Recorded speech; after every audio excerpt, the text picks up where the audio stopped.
that wasn't in the listing. We're actually going to give it a full inspection. This is like chip fat grease.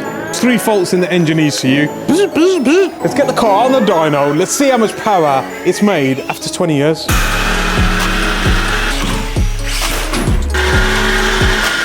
We bought it, we're gonna have to fix it. Until we actually take apart the engine with a panel filter, an exhaust, and stage 2 mapping. What's going on, guys? Welcome back to the channel. In this episode, we're gonna have a look at what we bought last week.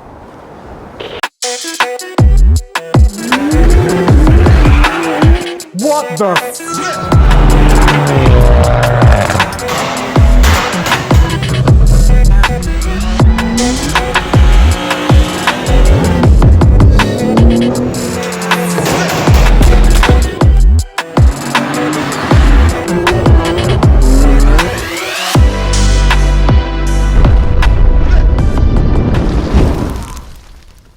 So guys, there we have it, our purchase for our budget project car, BMW 318i 5-speed manual. We've named it the Silver Surfer. Take a look.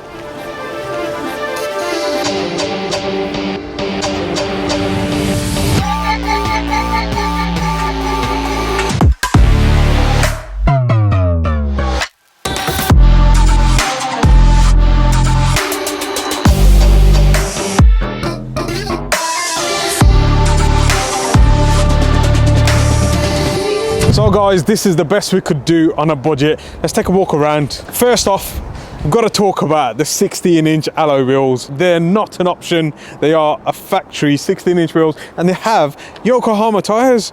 So I'm kind of buzzing because the tires would have cost some money, wouldn't they? They've got about 5 or 6 mil left on them. I mean, it is an SE model spec. And as I said in the last vlog, for some reason, I prefer the SE model cars now to the M Sport. I just think it looks so much more cleaner. And this is a clean example, guys. 2 previous owners. Yes, it's got 188,000 miles on the clock, but I don't think we could have found a better car than this for the price that we paid for it. I mean, there are a few things that we did overlook in the last video. I mean, for example, these detachable front grills. That wasn't in the listing. Or the shoddy paint repair on the rear arch. But the main thing we overlooked, I never pressed the boot button. It's like, it's got automatic boot release. I mean, you don't get that on a 20-year-old car, do you? I mean, we did see the dodgy repair on that side, and we did take it for a test drive, and yes, there was a bit of steam coming from the engine. So I think today, we're actually gonna give it a full inspection, an NVM inspection.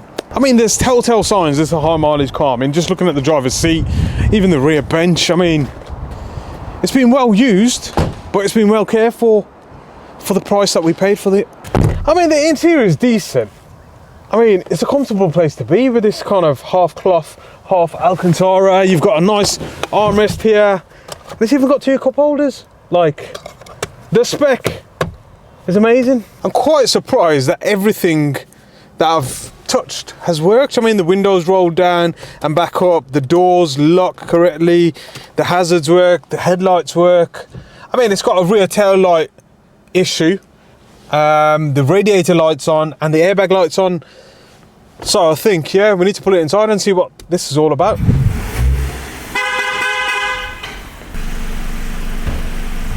Just waiting for Mums to get ready again. Typical life. I think my favourite thing has to be this head unit. It probably costs more than the car. It's got Bluetooth, sat-nav, DVD. Don't matter if you cast for the road or tricks. Mexico and the lanes. Oh, you guys ain't heard the new intro. We did put a teaser on there a couple of videos ago. Make sure you hit that subscribe button and the thumbs up, and we'll drop the new intro to our channel soon. So, time for diagnostics. Give it a full system scan and scan all the modules. Because it's such an old car, it does take a while, you know. I'm not standing here then, waiting for this. What are we doing? What should we do while we wait for the scan to complete? Gotta do something. Play with our RC cars. What else do we Do you think they're sick and tired of seeing RC content on our channel? Well, this one's got brand new aluminium arms, Pro Line shock absorbers. I mean, this thing now, indestructible. So we can throw it into a wall. It's got massive roll cage and strut brace on it, so.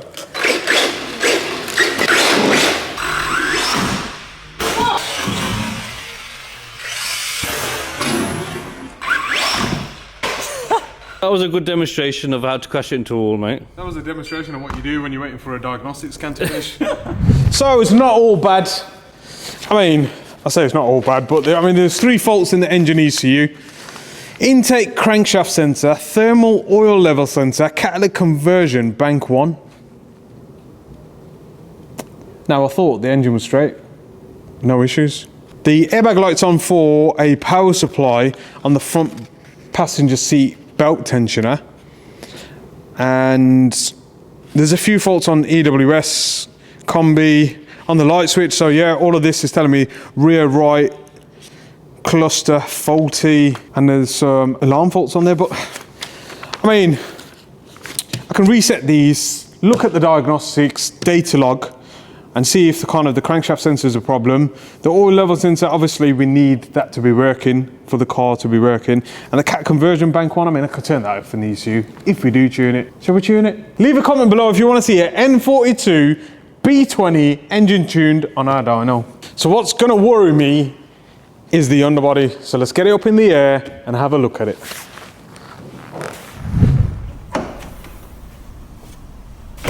That's another thing we overlooked. Need some bonnet struts because the bonnet don't stay open. Pass us that bar, please, mate.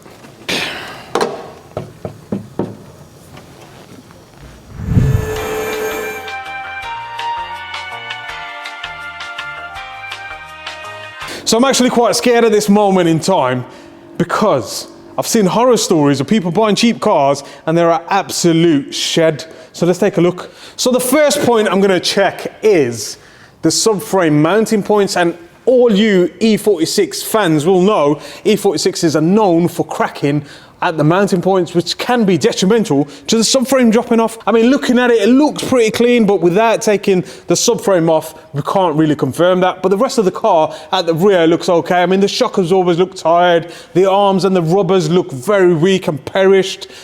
I mean, there's a bit of surface rust everywhere, but you are going to expect that from a high mileage car. With all that said, let's have a look further. I mean, looking at the fuel tank straps, underbody, I mean, there's a bit of rot. I don't know if you guys can pick it up on the camera. Not the best place to see rust, because that is a structural position, but I mean, I'm sure it can be cut out, welded and strengthened again anyway. I mean, looking at the exhaust system, it looks pretty clean. There is a bit of surface rust everywhere, and it looks like the hanger's snapped and someone's put a Jubilee clip. Now, this is what I wasn't expecting. There's so much oil on the gearbox housing itself. It's actually dripping, and the engine's dripping oil too. Looks like someone's gone over a bollard with this under tray. Maybe there's a crack somewhere, I don't know. Until we start stripping it down, there's no way of telling. Looking at the suspension, I mean, it looks tired, rusty, but it's tight, so I'm not really gonna complain about that. But let's have a look at this oil leak.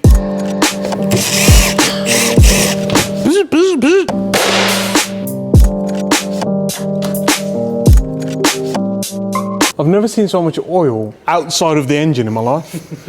That oil's supposed to be inside the engine. I mean, look at this. This is like chip fat grease. It's been on there for a while. Looking at it, I mean, it looks like it's come from the sump seal or the front pulley seal, which is, you know, it's a common thing on an older car. So yeah, we're very thorough with our inspections here, and that's just another thing to add to the inspection report for this E46, but there's nothing we can do about it because we bought it, so we're gonna have to fix it. And you're meant to be using a spanner, not a tape measure. Just taking some measurements down, mate, just taking some measurements. Mabs, I can't see any potential in this car, mate. Come on, mate, you joking?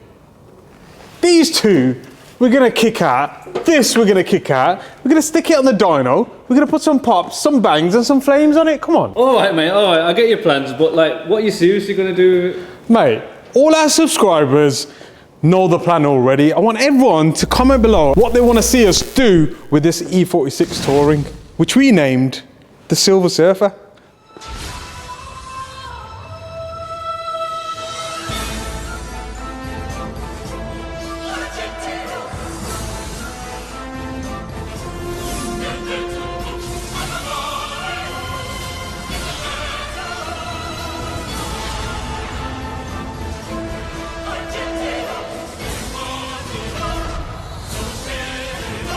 How much do these make, stock? I think they come out of the factory with like 140 brake horsepower, 200 newton meters. Mate, I bet you a whole bag of chips, a whole lunch, that doesn't make 140 brake. You know what we need to do? Let's get the car on the dyno. Let's see how much power it's made after 20 years.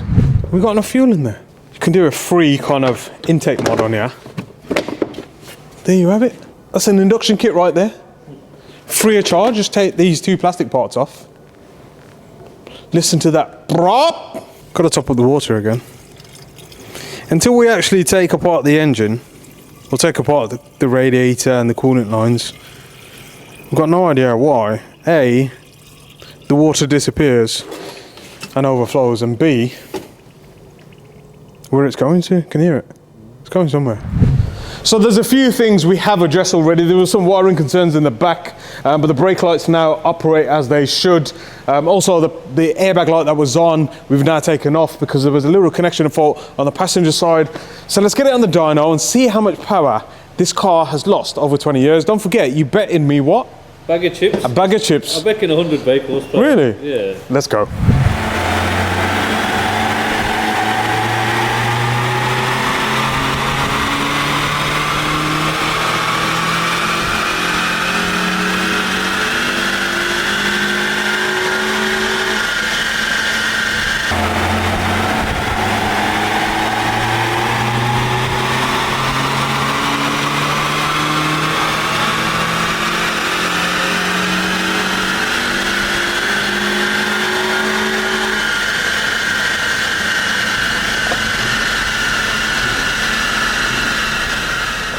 Mate, remember that bag of chips you said you were going to buy me if it makes 141 brake horsepower?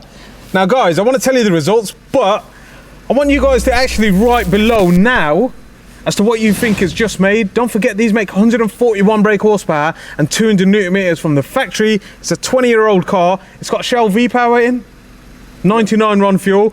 So I'm going to wait here till you comment.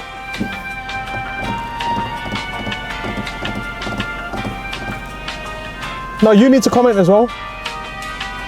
But pause the video and just comment what you think this car's made. Do me a favor, please. Get out of here. Get out of here, man. All right, okay. We'll give you the result now. 140 brake horsepower and 195 newton meters of torque, guys. Now, I think you owe me a bag of chips because 0.9 brake horsepower off. And 5 newton meters lower down. Deserve it. I deserve a bag of chips, mate. Are you shocked or am I shocked? The car is so healthy. I mean, it's pulling a bit of timing like at 6,000 RPM, but come on, man. Like, it's 0.9 brake horsepower off from factory. And obviously we've done a cheeky intake mod on there by taking off the cover. But nonetheless, I think with a panel filter, an exhaust, and stage 2 mapping, I think we'll get some power out of this. But for that, guys, you guys will have to hit that subscribe button. Don't forget to like this video and leave a comment below as to what you think of our 318i Touring. Catch you in the next one.